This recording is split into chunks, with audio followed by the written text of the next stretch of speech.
YS Jaganmohan Reddy గారి బంగారుపాళ్యం టూర్లో ముఖ్యంగా రైతులు తమ యొక్క మద్దతు ధర జగన్మోహన్ రెడ్డి గారి హయాంలో ఉన్నప్పుడు ఎంత ధర పలికింది, ప్రజెంట్ చంద్రబాబు నాయుడు హయాంలో ఎంత ధర పలికిందని చెప్పి బేరీజు వేసుకొని మేము చంద్రబాబు నాయుడు చేతిలో ఘోరంగా మోసపోయినాము, అతని యొక్క అబద్ధపు హామీలు నమ్మి మేము ఒక మంచి నాయకుడిని కోల్పోయినాము, జగన్మోహన్ రెడ్డి లాంటి ఒక గొప్ప నాయకుడిని, ప్రజల కోసం తప్పించిన నాయకుడిని మేము కోల్పోయినామని వాళ్ళు అనుక్షణం బాధపడుతున్నారు. సామాన్య ప్రజల నుంచి మొదలు పెడితే విద్యా వ్యవస్థలో కానీ వైద్యంలో కానీ ప్రతి సెక్టర్లో కూడా ప్రజలు, ఉద్యోగులు ఎవరు కూడా ఈ గవర్నమెంట్లో సంతోషంగా లేరు. వాళ్ళు చంద్రబాబు నాయుడు అధికారంలోకి వచ్చినప్పటి నుంచి కూడా సామాన్య ప్రజల నుంచి మొదలు అన్ని వర్గాలకి కూడా బాధ తప్పిస్తే సంతోషం లేదు.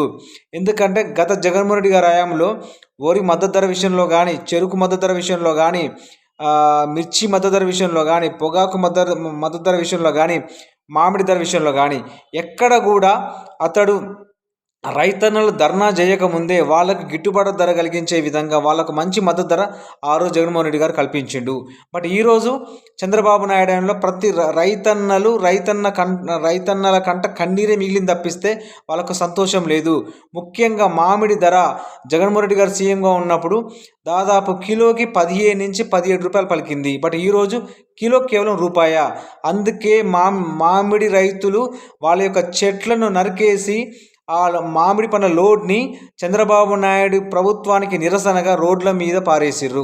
అంటే చంద్రబాబు నాయుడు గవర్నమెంట్ ఎంత దారుణంగా ఉన్నదో ఒక్కసారి ప్రజలారా అర్థం చేసుకోండి. ఇకనైనా మీరు కళ్ళు తెరవండి. ఒక జగన్మోహన్ రెడ్డి లాంటి ఒక గొప్ప నాయకుడికి మీరు సపోర్ట్ చేయండి.